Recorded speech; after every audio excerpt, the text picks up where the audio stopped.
So hello future IITians, welcome back to our channel. So आज हम statistics के qualifier के पीवाईक्यू को देखने वाले हैं। The marks obtain by Meera in 6 test are. तो मीरा के 6 टेस्ट के मार्क्स है। देखो, फर्स्ट टेस्ट में 55, सेकंड में 60, थर्ड में फिर 60 एंड फोर्थ में 62 एंड फिफ्थ में 65 एंड सिक्स्थ में 58 मार्क्स मिले उसको। If the score 70 marks in the 7th test, मतलब मान लो उसने 7th टेस्ट दिया एंड कितने स्कोर किए, 70 स्कोर किए 7th टेस्ट में। तो क्या बोल रहा है, how will it impact the measure of central tendency. तो अब बताना है कि इसका क्या इम्पैक्ट पड़ेगा आपके मीन पे, मीडियम पे एंड मोड पे। तो देखते हैं। सबसे पहले हम क्या देखते हैं, इसका मोड देख लेते हैं। मोड एक होता है फ्रिक्वेंसी, होता है कि किसकी कौन सबसे ज्यादा बार रिपीट हुआ है। मोड एक फ्रीक्वेंसी होता है जो सबसे ज्यादा बार रिपीट होता है। तो इसमें आप देखो कौन सबसे ज्यादा बार रिपीट हुआ है। देखो 60 यहाँ पर 2 टाइम रिपीट हुआ है एंड बाकी तो ओनली 1 टाइम है। तो इसका मोड क्या हो जाएगा, 60 हो जाएगा। चलो एंड अब देखते हैं। पहले इसका मीडियम पहले क्या था, मीडियन एंड मीन पहले क्या था, एंड जब उसने 7th टेस्ट किया तो उसके मीन क्या हो गए। चलो हम दोनों देखते हैं। पहले हम देखते हैं कि स्टार्टिंग में इसका क्या था। तो हम मीन कैसे निकालते हैं, total marks upon number of subject.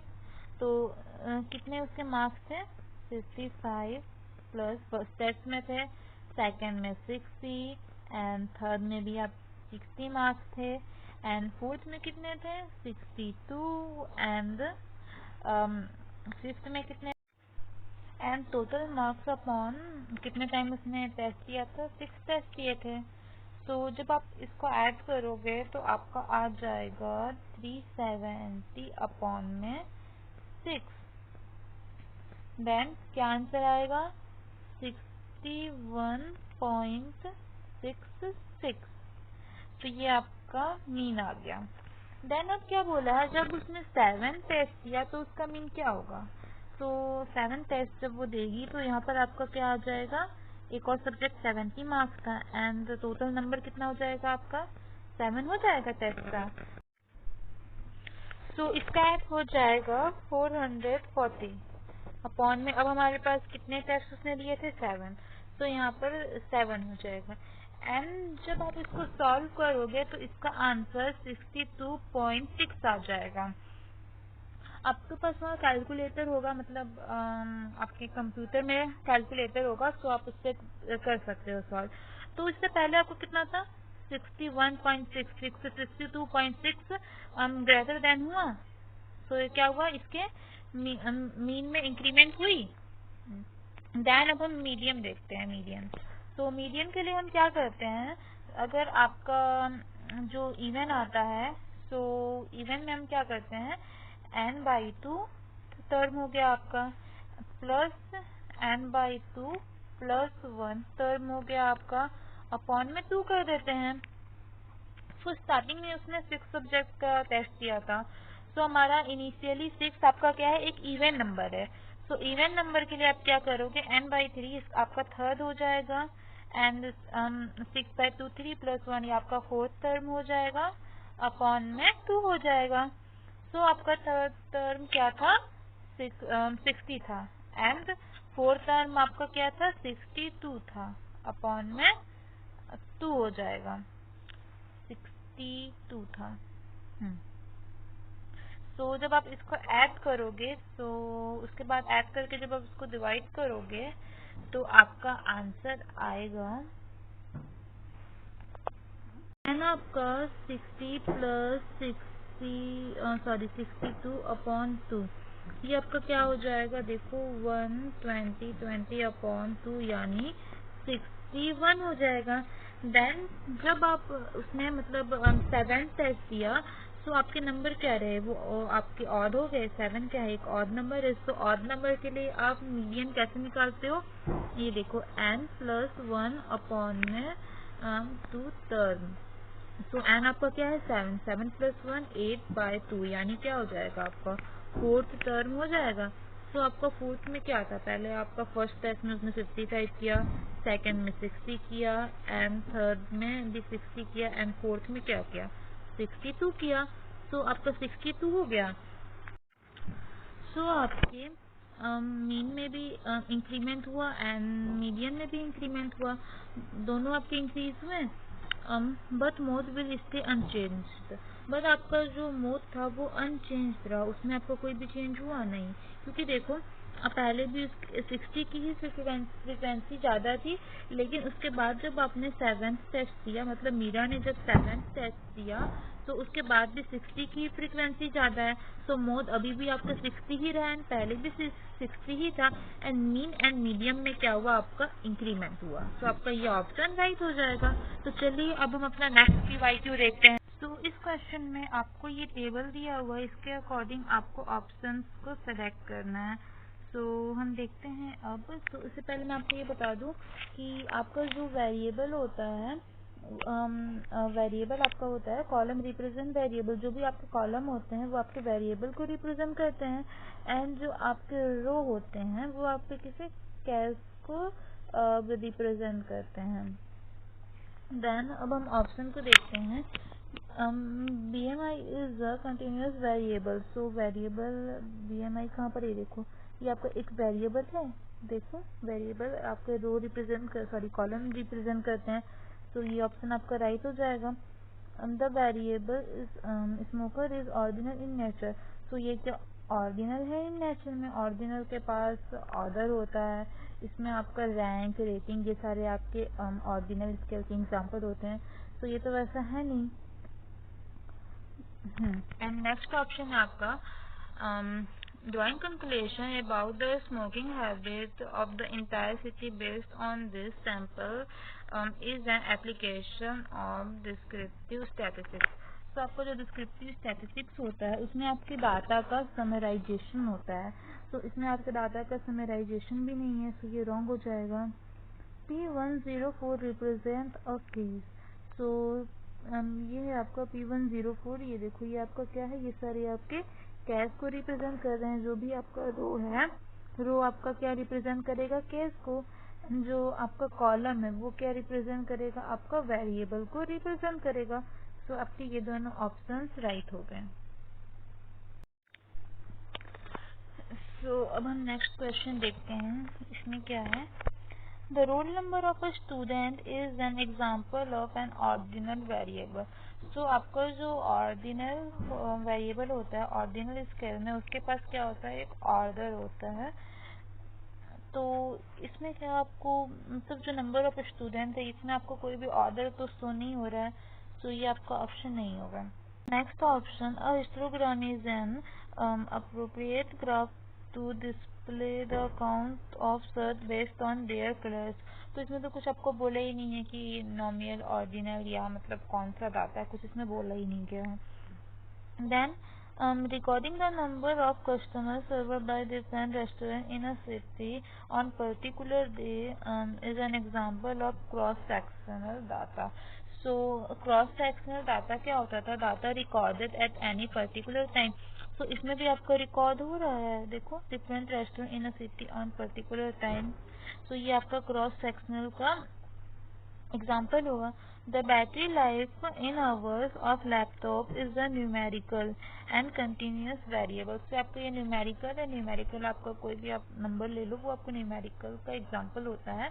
And then क्या बोला, कंटिन्यूस वेरिएबल ही है, क्योंकि आपका बैटरी देखो चेंज होते रहता है, आप जितना फ़ोन यूज़ करोगे आपका बैटरी डाउन हो जाएगा, एंड फिर जब आप उसको चार्ज लगाओगे तो आपका बैटरी फिर से फुल हो जाएगा। तो ये आपका ऑप्शन राइट हो जाएगा। एंड अब हम देखते हैं नेक्स्ट PYQ को। नेक्स्ट PYQ आपका ये रहा। सो इसमें भी हम ऑप्शन के थ्रू देखते हैं। The sample consent of hospital is that discrete. So अभी भी आपको मैं बताया था कि जो भी आपका डिस्क्रिप्शन स्टैटिस्टिक्स होता है वो क्या होता है, उसमें आपका डाटा का समराइजेशन होता है। The cleanness rating and measure on nominal scale of measurement. So जो आपका जो क्लीननेस है उसको आप नॉमिनल स्केल में थोड़ी ना मेजर करोगे, सकते हैं। इसमें किसी का नेम हो गया, जेंडर हो गया, ब्लड ग्रुप हो गया, ये सारी चीज़ें आती है। The population is all hospitals in the descript। so ये आपका जो पॉपुलेशन हो गया ऑल हॉस्पिटल्स का, वो आप उसमें आपका एक समराइजेशन होता है, तो ये ऑप्शन आपका राइट हो जाएगा।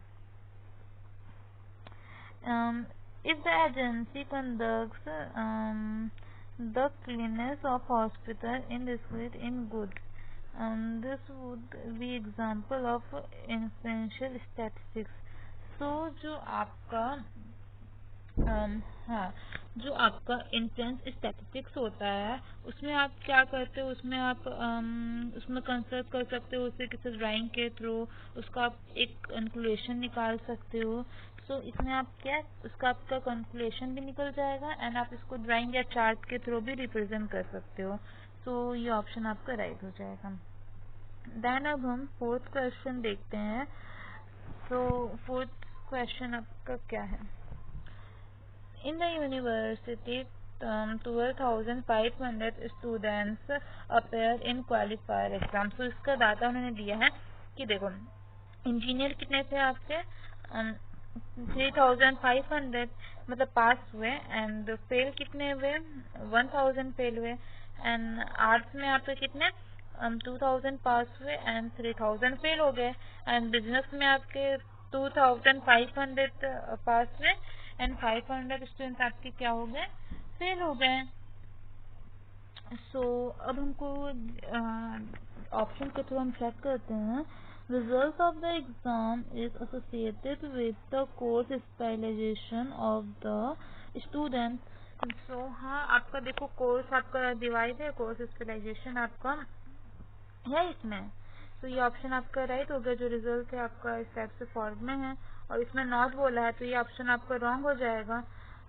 among engineering students 77.78% passed the qualifier। तो अब हमको देखना है कि क्या इतने स्टूडेंट क्वालिफायर में पास हुए हैं। तो हम परसेंट कैसे निकालते हैं, देखो कितने पास है, तो 3,500 इंजीनियरिंग स्टूडेंट्स आपके पास हो गए एंड अपॉन में टोटल कितने थे 3,500 प्लस कितने आपके 1,000 फेल हुए हैं, यानी टोटल आपके कितने 4,500 स्टूडेंट्स ने आपका दिया था एग्जाम। देन आप क्या करोगे 100 से मल्टीप्लाई करोगे, तो इससे आपको परसेंट मिलता है। देन 2 जीरो से 2 जीरो से 2 जीरो कट हो गया आपका, एंड 5 9 जा ये हो गया एंड 5 7 जा ये हो गया एंड 9 7 जा 63 होता है। फिर यहाँ पर क्या बचेगा आपका 7 बचेगा, फिर 9 7 जा ये आपका आ जाएगा क्या 7.77 आ जाएगा। लेकिन यहाँ ये देखो ये क्या आपका 5 से ग्रेटर देन है 7, तो हम इसको ऐसे लिख सकते हैं 77.7.8। सो ये आंसर तो राइट है आपका। तो अब हम देखते हैं कि among business students 11.11% did not pass the qualifier exam. So business में आपके कितने देखो कितने फेल हुए 500, देन आपके टोटल कितने हो गए 3,000 हो गए। आप पास एंड फेल वाले को ऐड कर लो, आपको टोटल मिल जाएंगे इनटू 100। ओके, तो जब हम 100 से करें 2 0 से 2 0 कट, 1 0 से 1 0 कट, क्या हो गया 3 1 3 एंड यहाँ 2 बचा 8 जा जाएगी, कुछ 18 पॉइंट समथिंग आएगा, लेकिन ये 11 पॉइंट दिया है, सो ये ऑप्शन आपका रॉन्ग हो जाएगा। एक्टिव IQ है the mean of data set 6 9 y 15 20 is 12। सो पहले में आप देख सकते हैं यहाँ पर आपका y आपका एक वेरिएबल दिया हुआ है। सो पहले हम इसकी वैल्यू फाइंड कर लेते हैं। तो मीन को आपको पता है, मतलब आपका टोटल जितने नंबर आए होते हैं मार्क्स उसको ऐड करते हो अपॉन में नंबर ऑफ सब्जेक्ट करते हो, लेकिन यहाँ पर आप मीन निकालने के लिए नंबर टोटल करोगे, मतलब टोटल कितना दिया हुआ आपको 6 plus 9 plus 15 plus y plus 20 upon में कितने नंबर है टोटल? 1 2 3 4 5 है, इज इक्वल टू 12 हो गया आपका। चलो, सो आप जब ऐड करोगे ये आपका 15 हो जाएगा, 15 15 30 एंड 20 आपका 50 हो जाएगा। तो क्या हो जाएगा, यहाँ से आपका था तो ये हो जाएगा आपका 50 प्लस y अपॉन में आपका 12 था, सॉरी अपॉन में आपका 5 था, इज इक्वल टू 12 था। देन जब आपका क्रॉस मल्टीप्लिकेशन करोगे तो आपका ये क्या हो जाएगा, 50 plus y is equal to 60। Then यहाँ से y की वैल्यू क्या हो जाएगी, 60। ये इधर प्लस में है, उधर जाएगा तो माइनस में हो जाएगा। तो आपका क्या हो जाएगा, 50 इज इक्वल टू 10। तो आपकी y की वैल्यू क्या आ गई, 10 आ गई।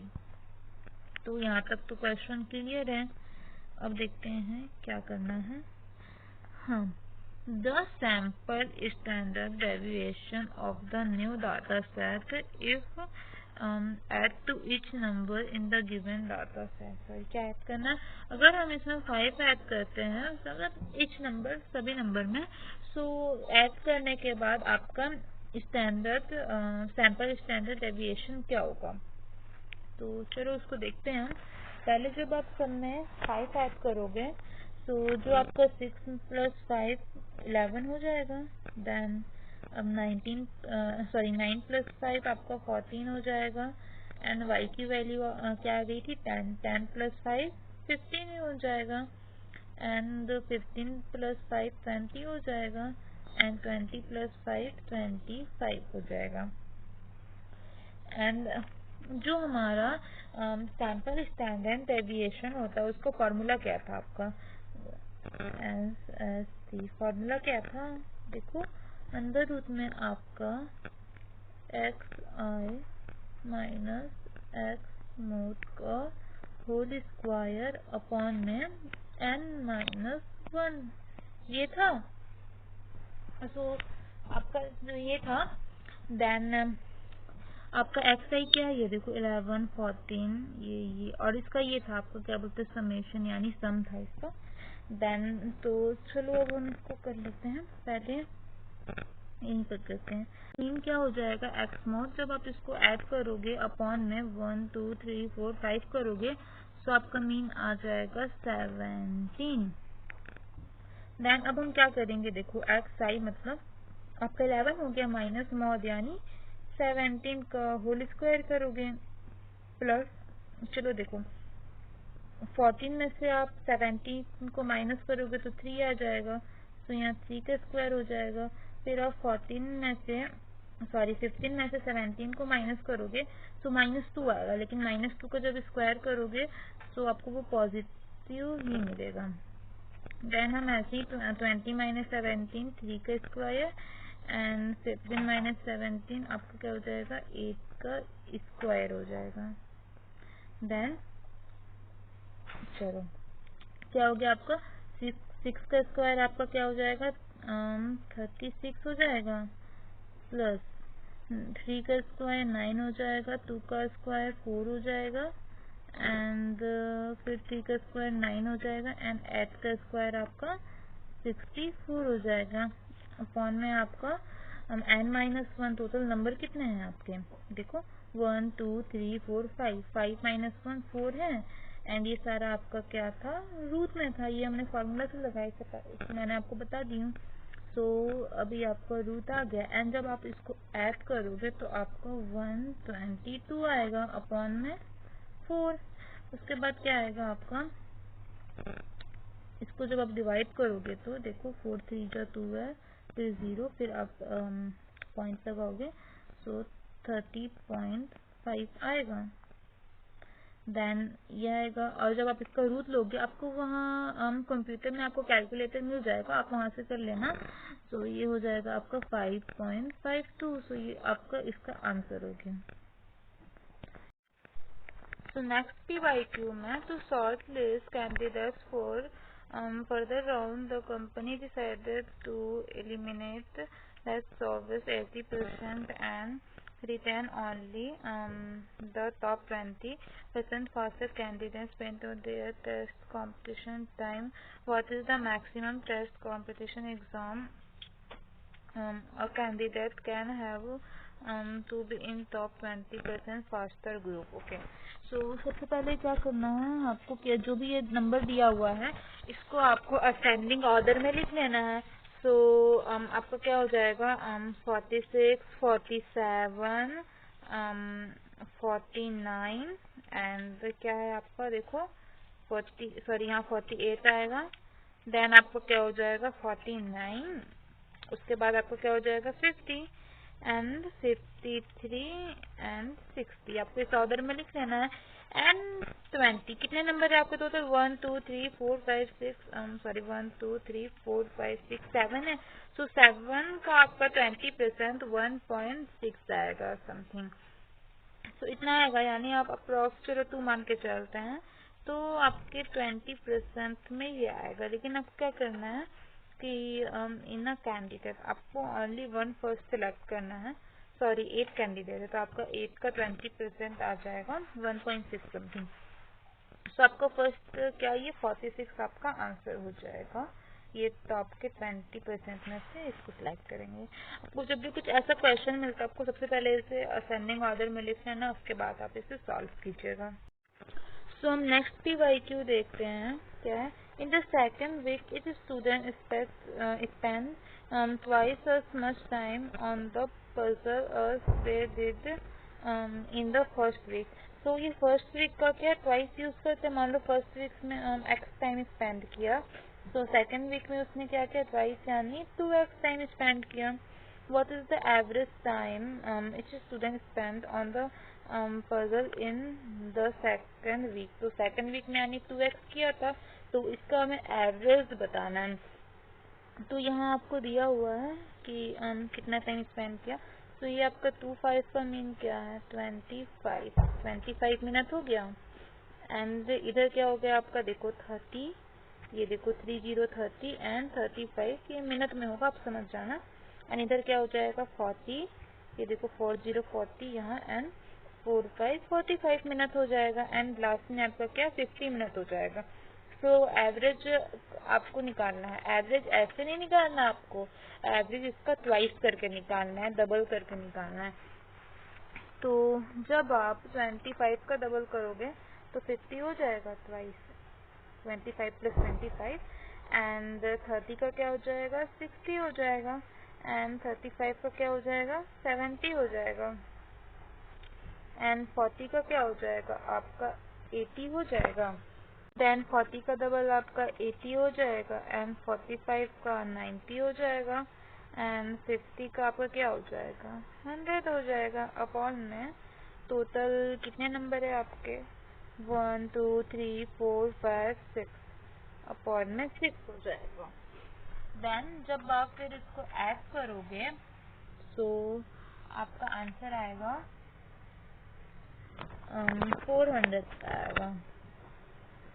देन चलो लिखते हैं हम यहाँ पर इसको। तो जब आप इसको ऐड करोगे तो आपका क्या आ जाएगा 450 अपॉन में 6 आ जाएगा टोटल नंबर।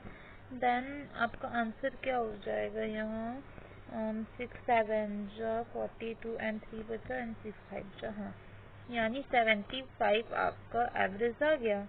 75 मिनट ये आपका आंसर हो जाएगा 75।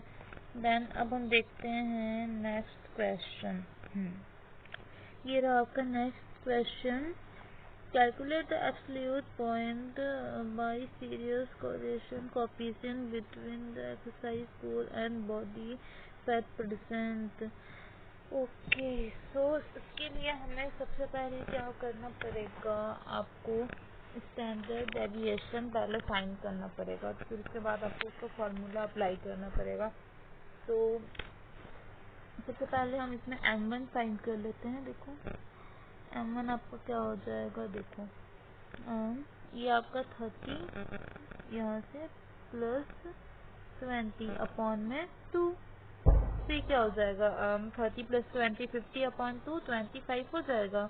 वैसे ही आपका m0 क्या हो जाएगा, यहाँ से देखो 20 प्लस 10 30 अपॉन में 2 आपको क्या हो जाएगा 15 हो जाएगा। तो हमें M1 एंड M0 की वैल्यू मिल गई। एंड क्या करेंगे हम उसके बाद M1 माइनस M0 कर देंगे। इसका वैल्यू आपको क्या मिल जाएगा 25 माइनस 15 10 मिल जाएगा। देखो 25 माइनस 15। देन अब हम फाइंड करते हैं स्टैंडर्ड डेविएशन।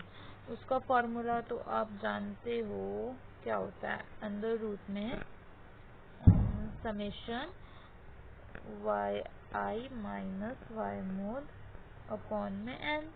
यहाँ पर ये आपका क्या होता है मीन होता है। सो जब आप इसका मीन निकालोगे, चलो नेक्स्ट पेज में करते हैं, मीन निकालते हैं इसका। क्या हो जाएगा 30 प्लस 20 प्लस 20 प्लस 10 अपॉन में 4 1 2 3 4 नंबर है। तो इसको जब ऐड करोगे तो आपका क्या आएगा 30 प्लस 20 50 प्लस 20 70 प्लस 10 80 80 अपॉन में 2 इज इक्वल टू 4 2 जा 8। तो हमारा 20 आ जाएगा आपका मीन। सो अब हम क्या करेंगे, हम 30 में से मीन माइनस करेंगे। 30 माइनस 20 का स्क्वायर फॉर्मूला के हिसाब से, फॉर्मूला में आपका था ना y माइनस y मॉड का स्क्वायर yi माइनस, तो हम वही कर रहे हैं। चलो देन 20 माइनस 20 तो आपका 0 हो जाएगा, तो कोई फायदा नहीं। फिर 20 माइनस 20 आपका 0 हो जाएगा। एंड क्या हो जाएगा 10 माइनस 20 माइनस 10। लेकिन जब आप इसका स्क्वायर लोगे तो माइनस 10 का स्क्वायर आपका 100 हो जाएगा। सो इसका वैल्यू आपको क्या आ जाएगा, ये भी आप करोगे 10 आ जाएगा। तो 10 का स्क्वायर आपको क्या हो जाएगा 100 हो जाएगा 10 का स्क्वायर। सो 100 प्लस 100 क्या हो जाएगा आपका 200 हो जाएगा। एंड 200 अपॉन में 4, क्योंकि यहाँ पर देखो जो आपका फॉर्मूला है ये तो हमने 200 निकाल लिया अपॉन में n। कितने नंबर है आपके 4 है। तो जब आप 200 अपॉन में 4 करोगे तो आपको 50 आ जाएगा। लेकिन उसके बाद हमको क्या करना है, इसका रूट लेना है 50 का, फॉर्मूला में जो था 50। तो जब आप इसका रूट लोगे तो ये आपका आ जाएगा 7.071 समथिंग। तो इसके लिए आपको बिल्कुल घबराना नहीं है, आपको बस इसका प्रोसेस आना चाहिए। आपको कंप्यूटर में कैलकुलेटर प्रोवाइड हो जाएगा, वहाँ रहता ही रहता है। बस आपको कैलकुलेशन का कोई टेंशन नहीं लेना है एंड आपको प्रोसेस एंड फॉर्मूला को अच्छे से याद रखना है। चलो तो नेक्स्ट प्रोसेस देखते हैं। इतना सब तो आपने निकाल लिया, उसके बाद हमें उसमें और कुछ भी निकालना है। तो हम क्या निकालेंगे, अब P एंड Q निकालेंगे। तो P एंड Q आपका कैसे निकलेगा, देखो P आपका निकलेगा 2 अपॉन में 4 देन 1/2 एंड ये आपका 0.5 हो जाएगा। एंड Q की वैल्यू भी यही होगी 0.5। तो हमको जो जो मिल गया है वो लिख लेते हैं। हमको स्टैंडर्ड डेविएशन कितना मिल गया है, अभी हमने निकाला 7.7071 ये मिला है।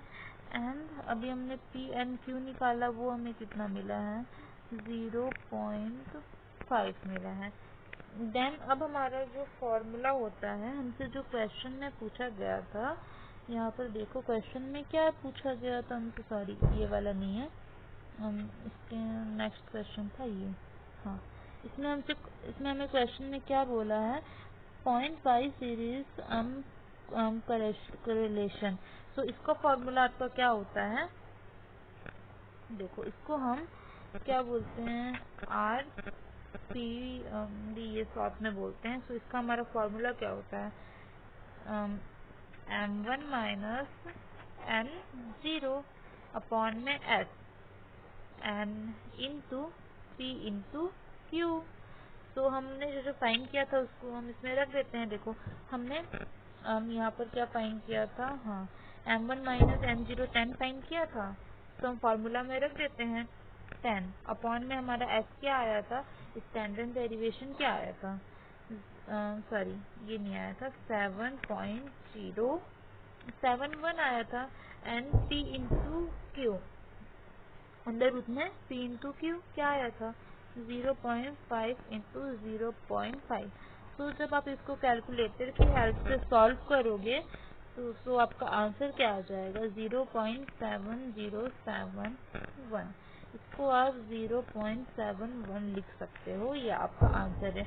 अगर आपका 2 डेसिमल तक बोलेगा तो आपको 0.71 लिख लेना है, एंड 3 डेसिमल तक बोलेगा तो आप 0.707 लिख सकते हो, जैसा भी आपको क्वेश्चन पूछा जाएगा। इस डाटा के बेस का ये क्वेश्चन है, how many student have completed less than 2 courses. So 2 course से लेस देन क्या हो जाएगा, 0 कोर्स एंड 1 कोर्स। सो अब देखो हमको इसका तो कुछ फ्रीक्वेंसी पता ही नहीं है, मतलब 8 पता, हम ए नहीं पता, तो मैं पहले ए फाइंड करना पड़ेगा। तो सबसे पहले ये जान लो कि इसका फॉर्मूला क्या होता है। देन आपका जो रिलेटिव फ्रीक्वेंसी होता है वो किसके इक्वल होता है, देखो आपकी जो रिलेटिव फ्रीक्वेंसी होता है वो, देखो आपकी फ्रीक्वेंसी, जो भी आपकी फ्रीक्वेंसी होगी उसके करस्पॉन्डिंग वो अपॉन टोटल फ्रीक्वेंसी होता है, टोटल हो जाएगा। देन अब हम इसके हेल्प से मतलब क्वेश्चन को सॉल्व करते हैं। देन पहले हमें क्या, ए की वैल्यू फाइंड करनी है, क्योंकि हमारा लेस देन 2 कोर्स क्या 0 एंड 1 है, तो हम 8 प्लस ए करेंगे तो हमें इस क्वेश्चन का आंसर मिल जाएगा। इसके लिए हमें ए की वैल्यू फाइंड करनी होगी, तो चलो करते हैं। हम पहले इसको लेते हैं, ये देखो इसमें क्या दिया हुआ है आपका, हम आपकी रिलेटिव फ्रीक्वेंसी यानी 0.125 इज इक्वल टू, अब आपकी इसकी करस्पॉन्डिंग फ्रीक्वेंसी क्या है, देखो 10 है, तो 10 अपॉन में आपको पता नहीं है ये टोटल, इसका सम तो आपको पता नहीं है, तो आप मान लो x मान लो, तो आप इसको जब उधर भेज दोगे ये इसके नीचे आ जाएगा, यानी x इज इक्वल टू, हमने एक्सचेंज कर दिया इन दोनों को, 1 अपॉन ये देखो 1.25। देन यहाँ से आपकी x की वैल्यू निकल के क्या आ जाएगी, आ जाएगी आपकी x की वैल्यू निकल के 80 आ जाएगी। ओके, देन हमें यहाँ से x की वैल्यू क्या मिल गई, 80 मिल गई। अब हम देखते हैं, देखो इसकी भी रिलेटिव फ्रीक्वेंसी आपको दे रखी है, तो इसकी रिलेटिव फ्रीक्वेंसी क्या हो जाएगी, तो वही हो जाएगी 0.3, सॉरी डी हुई है, तो 0.3 इज इक्वल टू कितने आपका है, इसकी करस्पॉन्डिंग 2a। तो हमने यहाँ पर 2a लिखा एंड अपॉन में आपको नंबर मिल गया, टोटल कितनी है 80 है इनका सम, तो हमने 80 लिख दिया। देन अब जब हम इसको यहाँ से कट के हो जाएगा 40 एंड क्रॉस मल्टीप्लाई करेंगे तो हमें a की वैल्यू मिल जाएगी, a इज इक्वल टू 12 मिल जाएगा। ये देखो हमको तो यही तो चाहिए था, a की वैल्यू 12 मिल गई, तो अब हम क्या कर देंगे, 8 प्लस 12 इज इक्वल टू 20। 20 क्या हो जाएगा, आपका आंसर हो गया। आंसर क्यों हुआ, क्योंकि हमें क्या पूछा था, किसकी फ्रीक्वेंसी पूछी थी, number of course completed less than 2, so 1 and 0 है, तो हमारा 0 का क्या था 8 था एंड 1 का a था, जिसको हमने फाइंड किया जो कि आ गया हमारा 12। तो 8 प्लस a यानी 8 प्लस 12 इज इक्वल टू 20, ये हमारा 20 इसका आंसर हो गया। एंड इसी का हमारा सेकंड पार्ट है, उसको भी हम देख लेते हैं। क्या बोला है, what is the relative frequency of student who completed 4 और मोर ऑनलाइन कोर्स। ओके, तो अब हमें रिलेटिव फ्रीक्वेंसी पूछी है, 4 का तो हमें पता है, 4 और मोर देन बोला है, 4 या 4 से ज़्यादा हमारा क्या हो जाएगा 5, अब इसका पूछा है, अब तो हमें ये पता नहीं है, अब हम इसको कैसे फाइंड करेंगे, चलो देखते हैं कैसे करेंगे फाइंड। करते हैं फाइंड। तो सबसे पहले हम सबकी रिलेटिव फ्रीक्वेंसी लिख लेते हैं। तो आपका रिलेटिव फ्रीक्वेंसी में क्या हो जाता था, फ्रीक्वेंसी अपॉन टोटल इसका सम हो जाता था, तो चलो सम को हम ऐसे देती हूँ। तो जब हमको रिलेटिव फ्रीक्वेंसी ही यहाँ पर चाहिए, तो अब हमारा क्या हो जाएगा, फ्रीक्वेंसी आपका क्या था 8 अपॉन टोटल सम क्या था 80, तो आपका यहाँ पर क्या हो जाएगा, इसको आप कट करोगे तो 0.1, यहाँ आपका 0.1 हो जाएगा। देन वैसे ही आप यहाँ करोगे, यहाँ पर आपका a का वैल्यू क्या आया था 12 आ गया था, तो आप 12 अपॉन 80 करोगे तो आपका क्या आ जाएगा, आ जाएगा हाँ 0.15 आ जाएगा, देखो 0.15 5 आ गया। एंड वैसे ही आप हम 20/80 करोगे तो आपको क्या आ जाएगा, 4 आ जाएगा। ओके, अब इसको अब हम कैसे करें, इसके लिए हमें क्या चाहिए होगा, b का वैल्यू चाहिए होगा। एंड हम इसके 2 मेथड, या तो हम b का वैल्यू निकाल के भी कर सकते हैं, या तो हम डायरेक्ट इसको भी कर सकते हैं। तो हमें टोटल फ्रीक्वेंसी हमने क्या निकाली थी, 80 निकाली थी। अब हम इसमें माइनस कर देंगे, देखो ये सारी चीज को, तो हमें b का वैल्यू मिल जाएगा। तो b का वैल्यू अब हमें यहाँ पर क्या ये था, ये 12 था, एंड ये 24 हो गया। 8 10 + 12 20 + 20 आपका क्या हो जाएगा, 40 हो जाएगा। 40 + 24 आपका हो जाएगा 64 + 10 74। तो ये आपका b का वैल्यू आपको मिल गया, यहाँ से 6 मिल गया। अब हम ये फ्रीक्वेंसी भी निकाल सकते हैं। अब कैसे निकालेंगे इसको, 6/80 करके। अब जब आप इसको सॉल्व करोगे तो 0 पॉइंट, यहाँ लिख देती हूँ, 0.075 आ जाएगा। देन आप सोच रहे हो इसको कैसे किया, तो टोटल फ्रीक्वेंसी दी हुई, आप टोटल फ्रीक्वेंसी आप ऐड कर दो, इज इक्वल टू, सबको ऐड करके इज इक्वल टू 80 कर दो। तो जब आप सबको ऐड करोगे तो यहाँ b बच जाएगा, तो अब b माइनस जितना भी ऐड किया यानी 74 करोगे तो वैसे वो आ जाएगा। हम इसमें आपको ये वैल्यू आपको मिल गया इसका। अब हमसे क्या पूछा है, 5 एंड मोर देन का पूछा है, sorry 4 and more than subject का पूछा है, कोर्स का। तो 4 एंड मोर देन, तो 4 का क्या है आपका, देखो 0.125 एंड 5 सब्जेक्ट का आपका रिलेटिव फ्रीक्वेंसी क्या आया, 0.075। अब आप इन दोनों को ऐड कर दोगे, 0 पॉइंट ये था, क्या था, हाँ 0.125। अब जब आप इन दोनों को ऐड कर दोगे तो इसका आंसर आ जाएगा, ये हो गया आपका 0, 1 गया कैरी, फिर आपका ये हो गया 2। इसे आप 0.2 लिख सकते हो, ये आपका आंसर हो गया। 0.2 इज योर आंसर। देन अब हम नेक्स्ट क्वेश्चन देखते हैं। तो इस PYQ में हमें इस चार्ट के थ्रू आंसर देना है। तो पहले क्वेश्चन कहते हैं, after the training 10% of all the total participants were promoted.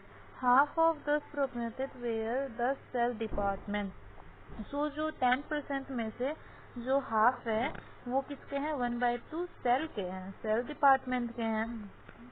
And आगे क्या बोला है, and 2/3 of the promoted cell employees accept the offer। and इसमें से भी 2/3 of the promoted cell employees, मतलब 2/3 ही प्रमोट हुए हैं इस 10 के हाफ में से ही। So how many sales employees accept the promotion? तो कितने सेल एम्प्लॉय ने प्रमोशन को एक्सेप्ट किया। तो सबसे पहले निकालते हैं कि 10% कितना होगा इसका। तो सेल का देखो ब्लू से टिक है, यानी 30% है। एंड टोटल कितने दिए हुए हैं आपको, टोटल आपका था 540। देन ये आपको चार्ट में था, वेट में इसको दिखाती हूँ आपको। तो ये आपका क्वेश्चन था, तो आपके पास टोटल कितने हैं, 550 है। एंड हमें क्या फाइंड करना था, 540 का हमें 10% फाइंड करना था। 540 का 10 में हमने 100 कर दिया। देन आपको कितने मिले, इसका 10% यानी कि 54 हो जाएगा। तो यहाँ पर आप देखो, इसमें बोला है ना कि after the training 10% of all the total participant were promoted. तो 54 हमें मिल गया, तो सेल्स से हमें 54 प्रमोट किया गया, सॉरी 54 प्रमोट हो गए। And half of those promoted were from the sale. And जो उसके हाफ थे, यानी 54 का हाफ क्या हो जाएगा, अपॉन में 2, यानी 27 आपके सेल के थे। लेकिन इनमें से भी कितने ने एक्सेप्ट किया, 2/3 ने एक्सेप्ट किया। एंड आप 3 से इसको कट करोगे तो ये आपका क्या हो जाएगा, 3 9 जा एंड 9 2 जा 18। तो आपको इसका आंसर क्या मिल जाएगा, 18 मिल जाएगा। तो 18 एम्प्लॉय इसको एक्सेप्ट किए, प्रोमोटेशन को एक्सेप्ट किए। ये प्रमोट हो गए 80, मतलब 27 सेलेक्ट हुए थे, लेकिन उसके 2/3 ने ही इन्हें एक्सेप्ट किया एंड 27 का आपका 2/3 18 हो जाएगा एंड ये आपका आंसर हो गया। और अब ये आपका लास्ट क्वेश्चन है। सो क्या है, how many more employ attend the training from the sale department then from the IT department. So इसमें हमको ये बताना है कि सेल डिपार्टमेंट वाले कितने ज़्यादा है IT से। देन तो इसके लिए हम क्या करेंगे, सेल माइनस IT कर देंगे, तो आपको मिल जाएगा। तो पहले आपको सेल का निकालना है। सेल का आप कैसे निकालोगे, तो आपके पास टोटल 540 थे एंड कितने हैं 30% है, तो आपको 540 का 30% फाइंड करना पड़ेगा। तो आप 30% ऐसे फाइंड करोगे एंड ये क्या हो जाएगा, इक्वल आपका आ जाएगा 162 आ जाएगा।